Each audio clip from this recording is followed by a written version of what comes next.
we're going to be moving into a message today, and we're going to talk about something that I believe is going to really help change your life if we grab a hold of this. Now, back a few years ago, I went on a trip with Pastor Sonia. She used to be an advisor for a Bible college, and they had a training. And, you know, sometimes as a spouse, you luck out because they will allow the spouse to go to the trainings. But I ain't got to get trained, so I just get to go on the trip. So they told this woman that they were going to Lake Tahoe. I got excited. Now, I don't know if she was excited because she was in 8 hours of training, but all I had to do was take care of Naomi and kick it in Lake Tahoe. We went out and we flew into, we flew into California. I think it was Sacramento. And then we had to take a bus into, now I didn't know, y'all. Lake Tahoe to me is just some mystical place that exists somewhere. I didn't know how you got there. They put us on this coach bus and they started driving us up into the mountains. Now, this sounded like a good idea. I'm cool with the mountain driving until I looked out my window and saw straight down the mountain. And I'm wait, time out. Who drives buses on roads like this? So my heart, I'm not going to lie, my heart was beating a little fast. And, you know, he kind of just whipping this bus around these curves. I'm like, tell this man to slow down. What are you doing? And if you've ever been in those positions where you have no control, you can't do nothing. So I'm looking out the window. I'm trying to play it cool. You know, I got my phone out. I'm taking pictures and shooting video. Oh, this is so beautiful. But in my heart, I'm like, oh, Jesus, don't let this be the last thing I see, please. Please, Lord, I don't want to see you this soon, please. Okay, Jesus, after the trip, Lord. All I could do was sit there, and in my mind, I'm watching these signs go by, and they're showing the little twists and turns, and, you know, be careful going around, blind turn. I'm like, blind turn? Cars is coming around the other way. There are certain sections of the mountain roads. It's only 2 lanes. And I'm not feeling good about this. Like, y'all should make 2 more lanes. I'm convinced. I don't know, there ain't enough room to make 2 more, but y'all should figure out something. In my heart, all I could do was sit there, ride, and trust that the driver knew what he was doing. I don't know how to drive this bus. If I had been driving the bus, I probably would have pulled over. Somebody come get me because we ain't driving no further. And I started, you know, thinking back on that, I look at it and I see that road representing life for so many of us. And life has so many twists, so many turns. And you're looking over the edge sometimes and you're seeing guardrails and they're keeping you on the road. But as you look over, you're like, I don't want to go past that. And in life, we see people on the side of the road. In life, we see cars that break down. In life, you're driving through life, seeing all the turns and all the signs that are coming at you. And you see cars with their hoods up. You see tires that are flat. You see people out calling AAA. Because life has a way of doing stuff to you that you didn't expect. Life has a way of bringing things head on to you that you can't just avoid and can't just get around. Life has a way of hitting you in places that you wasn't expecting to get hit. And what's even more is that as you think about life and you realize that people are on the side of the road struggling with it, that many times these people are Christians as well. Because knowing Christ and being saved does not exempt you from life happening. You're not exempt from some pain, from some hurt, from some trials, from tribulations. It does not exempt you from that. But something else that I've realized is that some of these troubles and some of these problems we have, some of them are our fault. And I'm going to submit to you today that a lot of Christians, a lot of us, I put my hands up as well. A lot of times the trouble we get into is not because we don't believe in God. It's simply because we don't trust him. Like we believe him. We believe in him. We believe he exists. We believe that he's all powerful. We believe that at some point he's going to return and take us to heaven. We believe that. But we struggle to trust him with our day-to-day details. Because see, there's a difference between believing in somebody and trusting them. There's a difference between knowing somebody is real and putting all my faith in them. See, trust is an important thing. Let me give you a definition of trust, because that's what we're going to be talking about today. And trust is defined as a reliance on the ability, the strength, or truth of someone or something. Trust implies putting your full weight on something. I look around this room, and you know what I can tell is that everybody in this room trusts these chairs. Oh, you trust them. Because I don't see you leaning forward and be like, just in case this chair falls, I'm going to be ready. I'm going to just keep my knees. Just don't lock them. Just got to keep them. Because you expect the chair to hold you. You have full trust that by the end of this service, you will still be sitting where you're sitting and not laying on the floor. You trust the manufacturer. You trust the strength of the chair. You trust the fact that this thing was made to carry your weight and that it will do so for as long as you sit in it. You show trust in a lot of areas. You trust your vehicle. You trust your brake pads, that they're going to stop your car every time you hit that brake pedal. Because if you didn't, you wouldn't drive it. You trust your airline pilot. Oh, you trust him. Well, some of y'all don't trust him. Some of y'all really be up there freaking out in the plane. Ain't got no control nowhere. I get on the plane to go to sleep. I can't do nothing with this plane no way. I'm going to sleep. Wake me up when we get there. Everybody's different, but you trust that this person that's in charge of this plane is going to get me to my destination. We have trust. And what I'm here to talk to you about is that God is desiring that same level of trust that you have in this chair right now. He's desiring that you put your full weight on him. That you're not holding some of it back, that you're not preparing for it just in case he fails. Well, God, yeah, you're my plan A, but I got plan B in my back pocket. Just in case you don't do this, I did kind of set this thing up. God is asking us to trust him. This is the kind of trust that we see Daniel displaying in Daniel chapter 6. And I want to read you some of his story, some of what happened to him. And I want to talk to us about trust. I want to talk to us specifically from the topic of sleeping with lions. And this is in Daniel chapter 6, verse 6. It says, so the administrators and high officers went to the king and said, long live King Darius. We are all in agreement, we administrators, officials, high officers, advisors, and governors, that the king should make a law that will be strictly enforced. Give orders that for the next 30 days, any person who prays to anyone, divine or human, except to you, your majesty, will be thrown into the den of lions.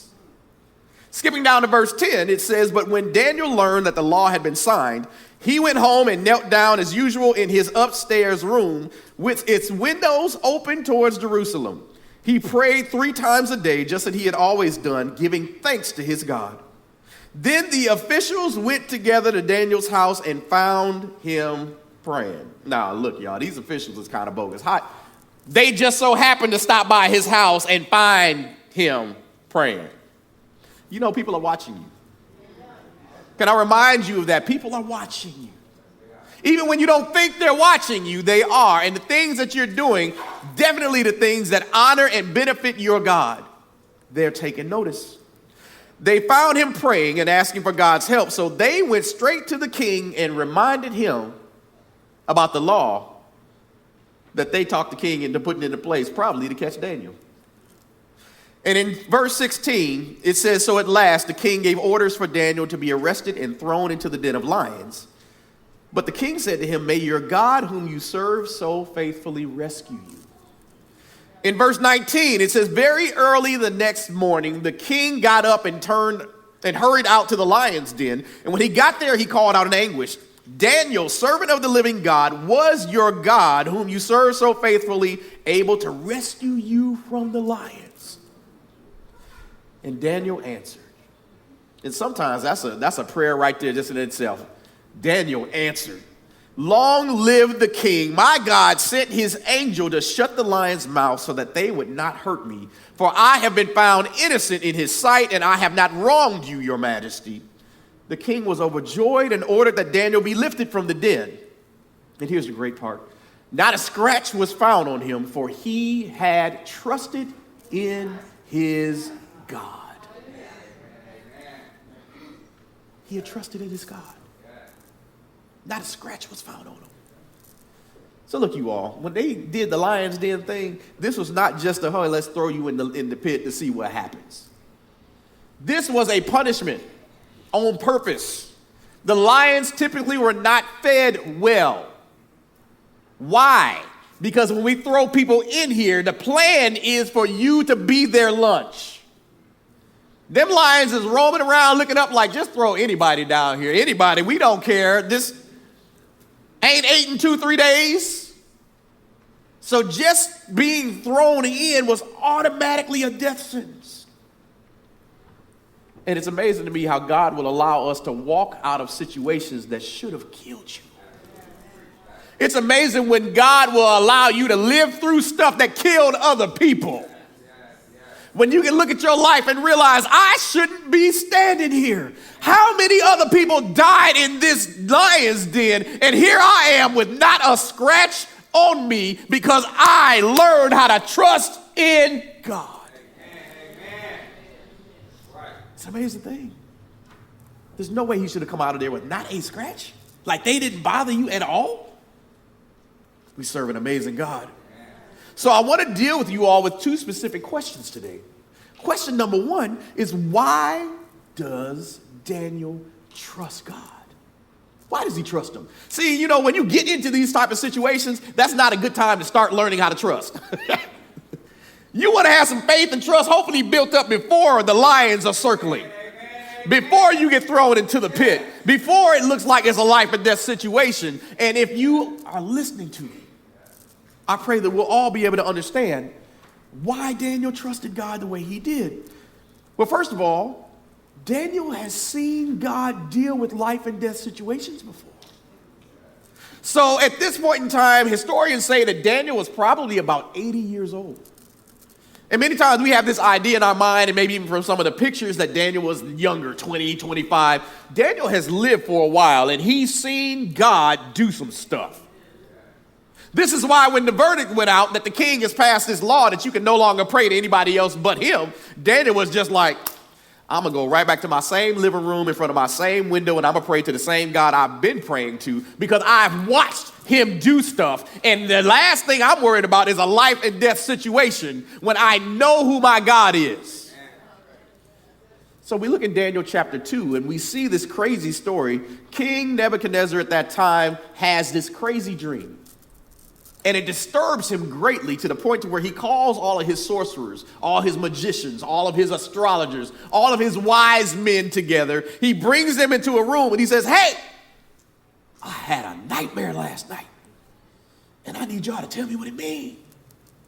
And they're like, okay, we will be most happy to grant you your wish. Just tell us what the dream is, and we will give you the interpretation. Well, I'm convinced that the king's a little off his rocker a bit.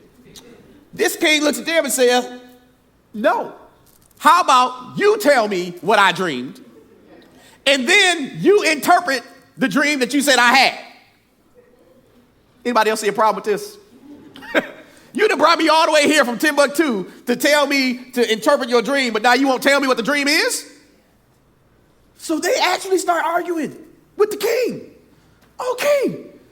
We can tell you the interpretation. We just need you to, give us a hint. Give us something. What happened? And the king is for real. He is like dead serious. I'm not telling y'all nothing. You are sorcerers. You are astrologers. You are my wise men. You tell me what I dreamed and the interpretation. Well, they look at him and they're like, king, this is impossible. We can't do that. Here's how I know the king was crazy. The king got so mad that they wouldn't tell him his dream that he put out a new order to kill all the wise people in all of Babylon. So your answer to this problem is to make us the dumbest nation on earth. He literally puts out a new order. All of the wise men of Babylon, kill them all.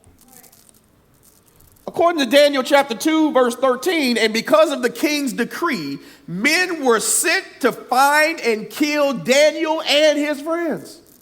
Has any of y'all ever gotten into trouble that you know you didn't cause? You ever had somebody do something dumb that reflected on you or that came to bite you, and you're like, I wasn't even there, Jesus. I didn't say nothing. I didn't have nothing to do with this. He didn't ask me nothing. How am I reaping the consequences from their decision? But this is where Daniel finds himself. But Daniel has seen something before from God, obviously, because his response is not, I'd have been trying to pack bags. I'm trying to change my identity, trying to run up out of there. Daniel says, time out. He has a conversation with the leader of this kill group that's sent literally to kill him and his friends. And he finds out that the king is really mad because he can't get the interpretation of his dream. And he says, hold on, give me a little bit of time. Let me go talk to the king. And in verse 16, Daniel went at once to see the king and requested more time to tell the king what the dream meant. Then Daniel went home and told his friends, Hananiah, Mishael, and Azariah, we would know them as Shadrach, Meshach, and Abednego. He tells them what happens, and he urges them to ask the God of heaven to show them his mercy by telling them the secret, so that they would not be executed along with the other wise men of Babylon. And that night, see, this is the power of prayer. This is the power of not just you praying by yourself, but this is the power in corporate prayer. This is the power of reaching out to friends and family and loved ones and your pastors and your leaders and saying, I've got a situation that I need to hear from God on tonight because I don't have the time to wait for him to get back to me next week. I need an answer right now. Can you touch and agree that God will show us mercy? Some of you are trying to navigate situations by yourself, and you need to be grabbing a hold of somebody else and saying, let's talk to God together. And it says that night, the secret was revealed to Daniel in a vision. And then Daniel praised the God of heaven. So Daniel has this experience where he sees God. Now look, this is life and death. The king for real about to kill everybody. So Daniel's seen this. Well, we know in chapter 3, Shadrach, Meshach, and Abednego had their own problem, in which the king, who seems to continually find himself in these situations, has decided that worshiping a statue that looks like him is of the utmost importance. And anybody who won't bow down and worship will be thrown into the fiery furnace. The Bible tells us that this furnace was heated up 7 times hotter than usual. Shadrach, Meshach, and Abednego are brought before the king and told that they must stop worshiping and praising God. And they say, no, we will not. We serve a God who is able to keep us. And keep them he did. They threw these brothers in the fire, and the folks that threw them in died. Some of y'all need to quit worrying about your haters. The trouble they trying to cause you may turn around and get them. See, when you've got God on your side, there are things that he can protect you from that other people can't stand the heat. There are things that God will walk you through just as calmly, just as politely, and you don't even feel all of the furnace around you, but everybody else is dying in it. And it's not for your glory. It's for his. Understand, the king figuratively and literally saw God through this situation. So Daniel and his 3 friends have faced life and death situations, and they've watched God do miracles. So for Daniel, why does he trust God? Because I've seen this before. This ain't nothing new. I've watched how God has kept me. And if he kept me through that, and he kept y'all through that, and he's kept you through that, oh, he can keep me through this again. So we have to understand that responses from God during this time, during these type of situations, is what builds trust. Because real trust is built up over time through the consistency of the one you are depending on. See, it's one thing to get married and say you trust your spouse. It's another thing to say you trust your spouse after 25 years. Does that make sense? It's one thing to say, I trust them. It's another thing to go through situations that tell you you can trust them, that solidify you can trust them, to where now it's no longer a thought process. This is just a fact of life. I can rest on their word. I know that they're here for me. I know that they won't turn their back on me because time after time after time after time, they've proven that they won't. This is the relationship God and Daniel had. Daniel has seen God consistently over time, constantly bring about situations that would build trust in Daniel's mind. See, trusting him is about recognizing your own inability in your circumstances. It's confidently expecting God to meet your needs based on the fact that he's met them before. There's a song that says, as I look back over my life and I think things over, I can truly say that I've been blessed. I've got a testimony. Because I can look back and see when God showed up and he showed up and he showed up and he showed up, even when I wasn't paying attention.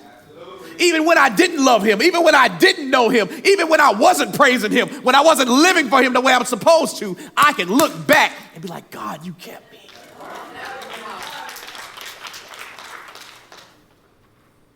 I didn't deserve that, and you did it anyway. So this leads me to my second question that's really for you. Why should you trust God? Because we see why Daniel did. God brought Daniel through a lot of stuff. Some of you have been brought through a lot of things. And I hope to convince you that your trust can fully rest in the God that we call Lord. Here's the first reason why I believe you should trust God. Because he said you can. This is the easiest one out of all of them. It's like being a kid and you ask your parents a bunch of crazy questions and they finally look at you and be like, because I said so. God, can I trust you? Yes, you can. How do I know I can trust you? Because I said you can. See, if we're Christians and we believe in God as he says he is, if we take his word as true, then we understand that God is not a man, according to Numbers 23:19, so he doesn't lie. He's not a human, so he doesn't change his mind. I love this part. It says, has he ever spoken and failed to act? Has he ever promised and not carried it through? In Hebrews 6:18, it says, so God has given both the promise and his oath, and these two things are unchangeable because it is impossible for God to lie. Therefore, we who have fled to him for refuge, for safety, for comfort, for healing, can have great confidence as we hold to the hope that lies before us. We should be able to rest on the fact that if God can't lie and he told us that we can trust him, then we should be able to bank on that. Well, Pastor Jay, when did God say that we can trust him? I'm so glad you asked. In Psalm chapter 37, verse 5, it tells us to commit everything you do to the Lord, trust him, and he will help you. See, some of us need some help. We got some situations where we need him to step in, but we're not trusting him. And we're tying his hands through our lack of trust. In Proverbs chapter 3, verse 5 and 6, it says, trust in the Lord with all your heart. Now, not some, not a portion, with all your heart. And it says, do not depend on your own understanding. Seek his will in all you do, and he will show you which path to take. He wants us to acknowledge him in everything we do, in all of our decisions, to seek his thoughts, to make decisions that would make him proud, to ask him his thoughts on it so that he can give us his opinion. And don't just ask for his opinion, but when he gives it, that we follow through on that. In Isaiah chapter 41, verse 10, it says, don't be afraid, for I am with you. I love this. This is God himself speaking. Don't be discouraged, for I am your God. I will strengthen you and help you. I will hold you up with my victorious right hand. This should be comforting for somebody in this room, that you've got a God who has already put the word out there. And here's the thing. People are like, well, God can do anything. Almost. The one thing he cannot do is go back on his word. Once he lets it out his lips, he himself is now bound by the words that he has said. Amen. That's important to remember. That's why we remind God his word when we pray. That's why we call out scripture when we're talking to him. God, you said this, so I'm going to hold you to that because you cannot lie. I love it. What's another reason? Come on. Another reason that I believe you should trust God. Because he's wiser and he's stronger than us. There's situations you're getting into and you're trying to figure it out. And God is like, I figured that thing out 2,500 years ago. I got the answer. Why don't you just ask me my opinion? I've seen this in 50,000 different lives. Here's the answer. I have it. Why aren't you just asking me for the answer? In Isaiah 55, verse 8 through 9, it tells us, my thoughts are nothing like your thoughts, and my ways are far beyond anything you could imagine. For just as the heavens are higher than the earth, so my ways are higher than your ways, and my thoughts higher than your thoughts.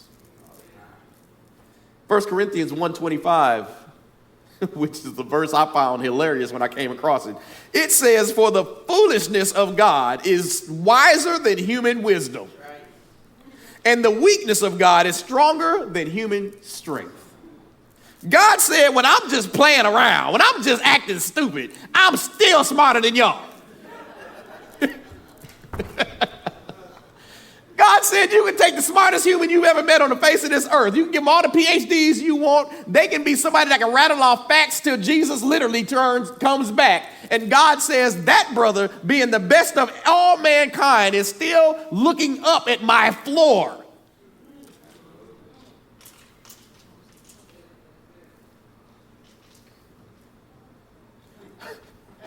God says, when I'm just joking around, I still make y'all look dumb. He says that his strength is stronger than, his weakness is stronger than our strength. At his lowest, weakest point, he still outdoes anything we could ever imagine. Now, back in the day, I had a dog. His name was Jazz. And Jazz was a black lab, German Shepherd, Doberman, Pit Bull, a whole bunch of stuff mutt. Jazz had probably every type of dog imaginable in him somewhere. But he was like a little genius. And like I could teach that dog to do anything. Anything. I think I showed y'all a video last year where I taught the dog to go get me toilet paper from downstairs. I could send him to other rooms. I had him picking up stuff off the floor. Like that boy was bad. Now, here's the thing that used to make me mad about Jazz, though, as smart as he was. So, in the wintertime, it's cold, and I don't do cold like that. So, I had the bright idea of, you know what, I'm not taking this dog outside in the cold. We had this big, huge tree in the middle of our yard. I put a long rope around that tree. I pulled that line all the way into the house and closed the door on it so I could literally clip him in the house, open the door, kick him out, and close the door back. Like, I don't have to go outside. This is amazing. Until this dog, I'm going to give y'all a real world example. So this is the tree, and I'm the dog, and you would see him. I'll be looking out the window, and this clown is just going around the tree.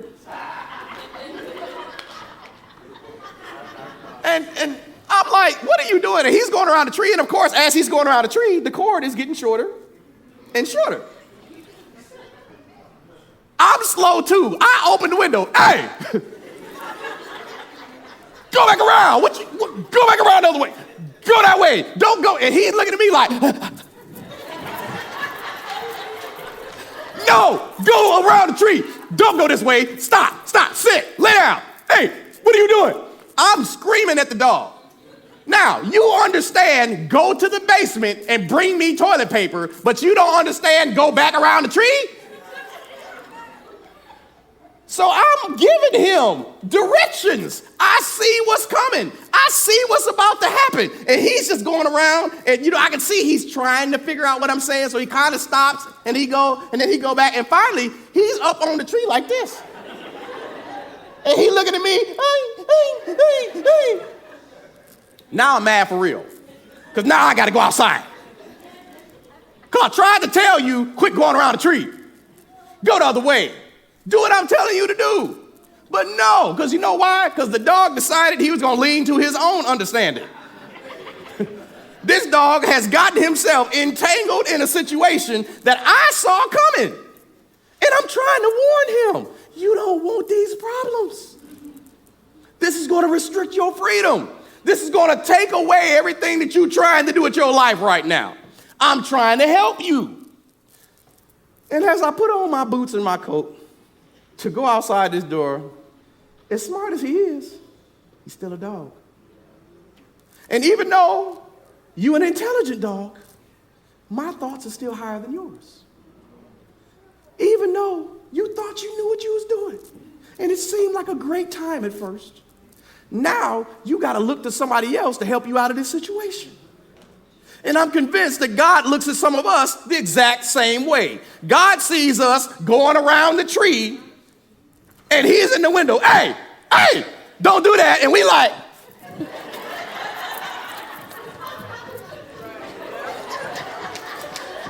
and he like, hey, don't go over there. Don't sleep with her. Hey, don't accept that job. Do not buy that car right now. Hey, your credit score is 3. Stop it.